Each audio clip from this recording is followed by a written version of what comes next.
tout le monde, j'espère que vous allez bien, moi ça va très bien. Aujourd'hui, une nouvelle vidéo sur la chaîne, mais avant que la vidéo commence, n'hésite pas à t'abonner à cette chaîne, à liker cette vidéo, à la partager à tes amis, et n'hésite pas également à me suivre sur mes différents réseaux sociaux, c'est-à-dire Twitter, mais aussi Twitch, et me rejoindre, pourquoi pas, sur mon Discord, pour qu'on puisse échanger ensemble sur l'actualité, mais également sur les idées de vidéos.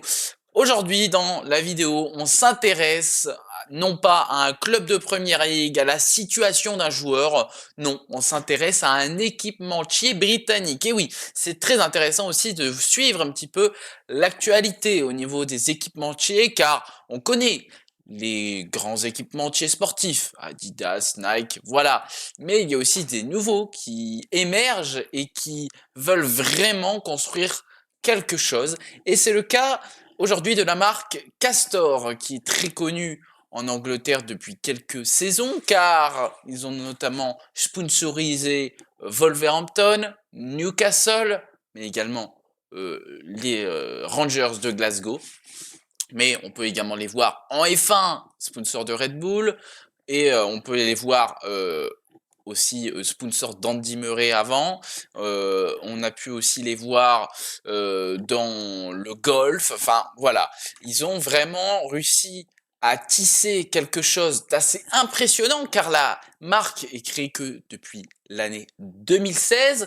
Elle a été créée par Tom et Phil Beesson, qui sont des petits-fils d'un ancien joueur de foot, qui a notamment joué du côté de Bolton, c'est Joseph Beesson, voilà, et donc ces petits-enfants sont aussi plongés dans le milieu du sport, car Tom, lui, a connu une petite carrière de footballeur, notamment en étant dans le centre de formation d'un club de foot en Angleterre, à Tranmere Rovers, donc voilà, hein, c'est pas loin de Liverpool, pour vous situer, hein, parce que voilà, ils sont tous les deux issus de Liverpool.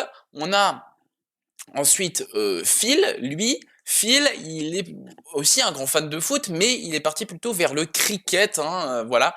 Et, euh, et malheureusement pour eux, ils n'ont pas pu percer absolument. Ils ont eu des petits soucis dans leur carrière, voilà. Donc, ben, quand ils prennent leur retraite sportive, et du coup, ils décident en 2016, à 27 ans pour Phil et à 30 ans pour Tom, de créer un équipementier sportif. L'idée est claire, c'est que pour eux, bah, les grandes marques comme Nike, Adidas sont trop paresseuses et ils n'innovent pas assez. Pour eux, il y a clairement moyen d'améliorer les équipements qui sont proposés aux pratiquants de sport, mais également aux clubs de sport. Et donc, ils veulent essayer de détrôner ces géants qui sont Nike et Adidas. Car déjà, pour Tom et Phil, l'idée est de se développer rapidement avec une identité de vêtements haut de gamme, avec du coup des vêtements qui sont plus chers que Nike et Adidas, mais qui sont un peu plus écologiques, car les vêtements ne viennent pas de Chine ou du Vietnam ou du Bangladesh, non, ça vient du Portugal, mais il y a aussi un travail aussi avec l'Italie au niveau du textile, et donc ça fait que c'est beaucoup plus local, entre guillemets, en tout cas local au niveau européen, et, euh, et Castor n'ouvre également pas de boutique. Castor, où il y en a quelques-unes, il y en a 14 dans tout le Royaume-Uni, mais ils n'ont pas encore à développer les boutiques en dehors du Royaume-Uni.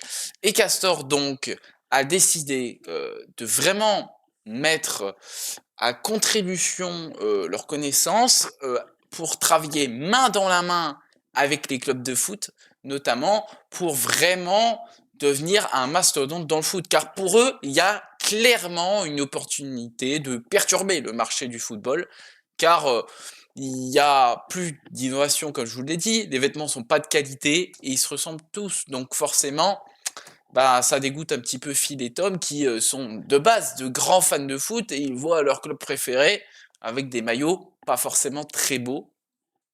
Et donc, l'objectif avec tout ça, c'est de faire que il travaille main dans la main avec les clubs pour développer un maillot qui soit mieux pour l'environnement, mais également plus à l'image de l'identité du club.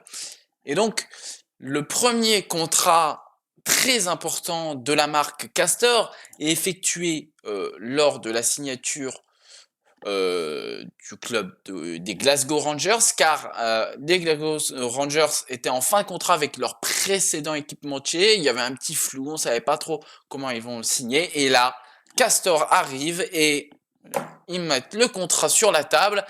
Et c'est un contrat bien différent des autres. Et oui, le contrat de Castor est bien différent, car sur le prix que paye un équipementier à l'année, Castor est beaucoup plus bas. Donc on pourrait se dire, c'est moins intéressant pour les clubs. Là où, par exemple, Nike met, imaginons, je donne des chiffres totalement, voilà, totalement aléatoires, 20 millions, Nike met 20 millions à l'année pour un club. Pour ce même club, Castor propose 10 millions. On se dit, bah ouais, mais le club va pas prendre 10 millions, il rapporte, ça rapporte pas beaucoup d'argent, du coup, le contrat avec l'équipementier Castor. Oui, mais petite subtilité, c'est que Castor, eux, proposent un système beaucoup plus haut de royalties sur la vente de maillots. Là où d'habitude il y a le contrat qui est beaucoup plus cher à l'année chez Nike, par exemple, et des royalties également sur la vente de maillots, mais qui est pas très élevé. Mais là, Castor change la donne, et eux, justement, ils augmentent beaucoup plus ces royalties sur la vente de maillots. Leur objectif, faire des beaux maillots, tout simplement, qui respectent l'identité du club. Comme ça, tous les supporters du club, ben, ils vont forcément aller acheter ce maillot. Mais on a aussi l'idée de faire des très beaux maillots pour aussi ouvrir à d'autres personnes les maillots, et c'est pour ça aussi qu'on peut voir qu'il y a eu pas mal de ventes des maillots des Glasgow Rangers. Ce qui est très intéressant aussi avec Castor, c'est que plus les années passent, plus bah, ils essayent de se développer. Hein. Déjà, il y a des contrats de sponsoring avec Daniel Craig, quand même, qui a fait des spots publicitaires.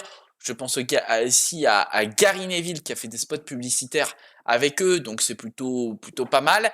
Mais leur objectif, c'est vraiment de se développer avec de plus en plus de clubs et en dehors du Royaume-Uni. Ça a commencé par s'ouvrir à d'autres sports. On pense au golf, au tennis, mais aussi à la F1 avec le sponsoring sur Red Bull. Mais l'objectif, c'est toujours quand même de suivre le foot. Et donc là, ça va chercher des clubs qui sont bien différents. Voilà, on va aller chercher des clubs italiens. Ils veulent aussi, et la stratégie est assez claire, toucher la Ligue 1 dans les prochaines années. Donc on va voir, est-ce que l'équipementier va pas devenir la norme finalement, hein, où on aura de plus en plus de castors. Là où certaines marques commencent à s'effacer, voilà, hein, on a quand même des périodes entre les marques. Voilà, à un moment, Umbro était très fort en Angleterre, ça se calme maintenant. Voilà, on avait d'autres marques qui étaient assez fortes en France. Voilà, on avait New Balance aussi qui avait pendant un temps pas mal de clubs sous giron New Balance. Ça commence à disparaître un petit peu là. Et là, on a un nouvel acteur qui veut tout bousculer. Et là, pour le coup, c'est Castor. Et ça fait déjà quelques temps que je veux faire cette vidéo sur Castor pour voilà vous expliquer un petit peu que c'est pas anodin de pourquoi Castor est aujourd'hui un acteur important dans le foot, mais aussi dans le sport, et qu'il va vraiment falloir les suivre. Donc voilà, comme je vous dis, au niveau des tarifs pour les clubs, Wolverhampton qui a signé un contrat et a à peu près 1,2 million par an avec justement Castor. On a eu un changement, mais on avait Newcastle qui a encore pour cette saison sous Castor, mais qui va changer ensuite, qui passera sous Adidas, si je me trompe pas. Voilà, mais Castor, c'est vraiment un acteur à suivre, et donc voilà. Je savais pas exactement quel sujet de vidéo faire ce week-end, donc je me suis dit, tiens, C'est vrai que j'ai ce sujet-là en rap depuis quelques temps. Au moins, ça varie un petit peu les plaisirs. Une petite pause où on parle pas forcément football ce week-end. En tout cas, j'espère que cette vidéo vous a plu. On se retrouve très vite pour une prochaine vidéo. La semaine prochaine, forcément, je vais essayer de tester les shorts. Voilà. Et ça va être un objectif pour pouvoir vous donner des petites actualités en shorts. Je vais tester, on verra si je maintiens ça à l'avenir. N'hésite pas à t'abonner et à lâcher un like, partager la vidéo pour me soutenir. Je vous en remercie d'avance. Allez, à la semaine prochaine. Goodbye.